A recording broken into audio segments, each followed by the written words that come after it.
Sweet, savory, salty, grilly, buttery goodness. This is Mexican street corn on the Kamado Joe. Stick around.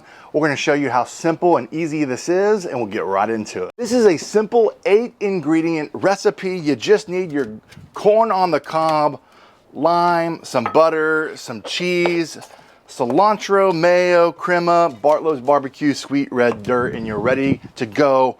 We're going to kick off by buttering the corn on the cob. You can buy it off the husk and remove that, or just buy it just this way. Melt some butter. We're going to try to get all sides here to get it nice and flavorful. We want to build flavor upon flavor on this recipe. It's super straightforward. Roll these over and get them buttered. And then from here, we're going to literally just put these on the grill. We're setting up the Kamado Joe to 350 degrees. You want it to be hot, but not too hot. We do want to get some caramelization. And actually, I'm just going to use my hands here. And we are going to let these cook 3 to 4 minutes per side, turning them pretty consistently until we get that browning and some caramelization. And I'll get you a close-up so you can see what this looks like. And the next clip here, we will talk about how to make the amazing paste. And this is burning and starting to get that crispiness. All right, our corn is caramelized. It looks fantastic. Cannot wait to eat this. Now it's time to make our Mexican street corn paste. To slather this bad boy up, so get yourself a bowl. We have all the ingredients in the description, but we've got mayo. And to make this even more unique, do a mixture of crema mexicana. This is going to be so good. So I think it's a half cup of both of these. And then all we need to do is a little zest of lime here. And after that, my friends, you have yourself your amazing paste. We're going to mix this together and begin to, oh yeah, this is going to turn out fantastic.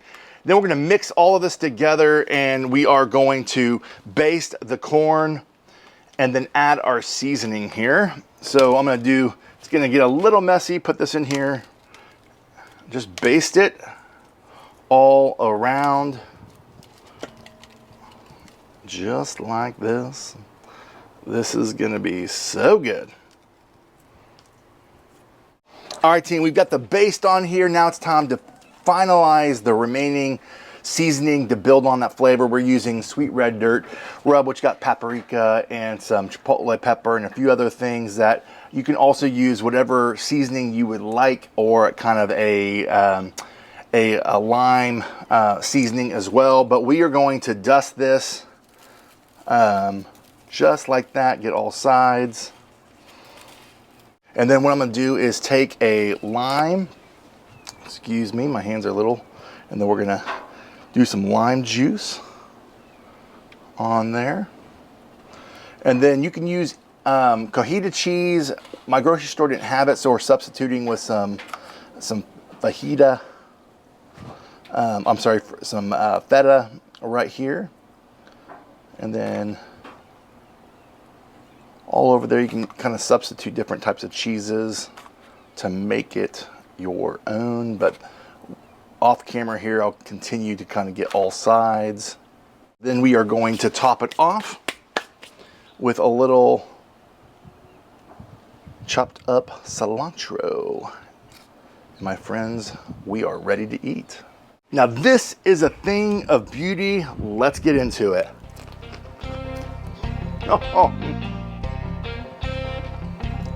Oh my gosh. Yes, I need more of this. Does my face say it all? This is freaking fantastic. Wow. And that's how simple it is. This was so sweet and salty and had great flavor to it. Be sure to check out Sweet Red Dirt to amplify your backyard barbecue. If you want more grilling recipes this summer, check out a few of my last videos called the Crack Burger here. It is a fun burger recipe, and also the Flying Dutchman is another one that you should check out. Again, from my backyard to yours, less hate, more love, good barbecue. Till next time.